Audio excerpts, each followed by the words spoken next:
Hello दोस्तों, आप सभी का जनता क्रिएशन में स्वागत है। मैं आपकी होस्ट और दोस्त शगुन। आज के इस वीडियो में हम श्री रुद्र संहिता के द्वितीय खंड का 10वां अध्याय सुनेंगे।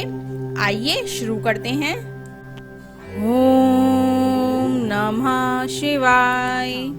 10वां अध्याय, ब्रह्मा जी और विष्णु जी का संवाद। ब्रह्मा जी बोले, नारद, काम के चले जाने पर श्री महादेव जी को मोहित कराने का मेरा अहंकार गिरकर चूर चूर हो गया, परंतु मेरे मन में यही चलता रहा कि ऐसा क्या करूं जिससे महात्मा शिव स्त्री ग्रहण कर लें। यही सोचते सोचते मुझे विष्णु जी का स्मरण हुआ। उन्हें याद करते ही पीतांबरधारी श्री हरि विष्णु मेरे सामने प्रकट हो गए। मैंने उनकी प्रसन्नता के लिए उनकी बहुत स्तुति की। तब विष्णु जी मुझसे पूछने लगे कि मैंने उनका स्मरण की उद्देश्य से किया है। यदि तुम्हें कोई दुख या कष्ट है तो कृपा मुझे बताओ, मैं उस दुख को मिटा दूंगा। तब मैंने विष्णु जी से कहा, हे केशव, यदि भगवान शिव किसी तरह पत्नी ग्रहण कर लें अर्थात विवाह कर लें तो मेरे सभी दुख दूर हो जाएंगे, मैं पुनः सुखी हो जाऊंगा। मेरी यह बात सुनकर भगवान मधुसूदन हंसने लगे और मुझे लोक सृष्टा ब्रह्मा का हर्ष बढ़ाते हुए बोले, हे ब्रह्मा जी, मेरी बातों को सुनकर आपके सभी भ्रमों का निवारण हो जाएगा। शिव जी ही सबके कर्ता और भर्ता हैं। वे ही इस संसार का पालन करते हैं, वे ही पापों का नाश करते हैं।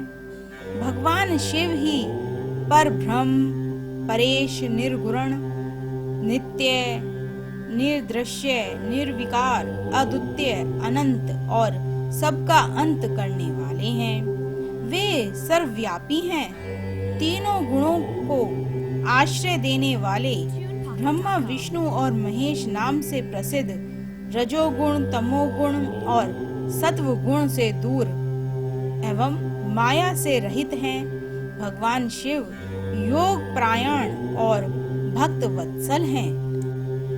हे विधे, जब भगवान शिव ने आपकी कृपा से हमें प्रकट किया है, उस समय उन्होंने हमें बताया था कि यद्यपि ब्रह्मा, विष्णु और रुद्र तीनों मेरे ही अवतार होंगे, परंतु रुद्र का मेरा पूर्ण रूप माना जाएगा। इसी प्रकार देवी उमा के भी 3 रूप होंगे।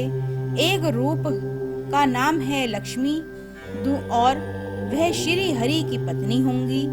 दूसरा रूप है सरस्वती और वे ब्रह्मा जी की पत्नी होंगी।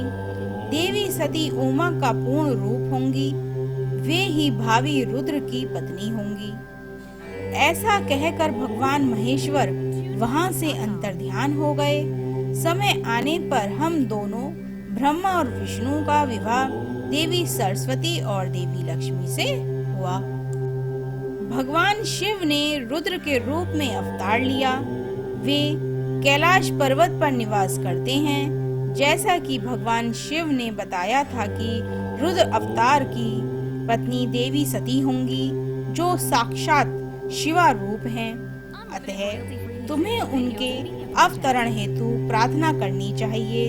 अपने मनोरथ का ध्यान करते हुए देवी शिवा की स्तुति करो।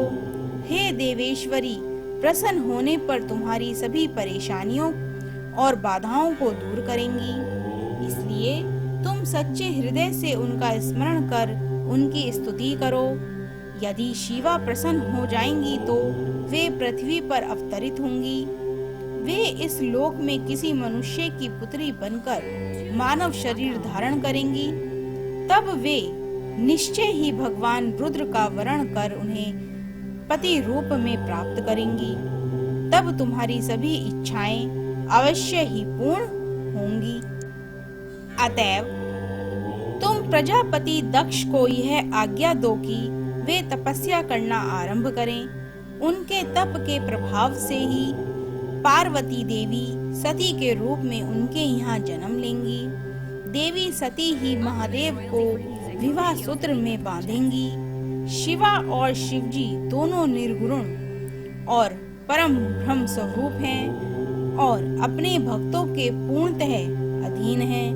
वे उनकी इच्छा अनुसार कार्य करते हैं। ऐसा कहकर भगवान श्री हरि विष्णु वहां से अंतर्ध्यान हो गए। उनकी बातें सुनकर मुझे बड़ा संतोष हुआ, क्योंकि मेरे दुखों और कष्टों का निवारण करने का उपाय मालूम हो गया था।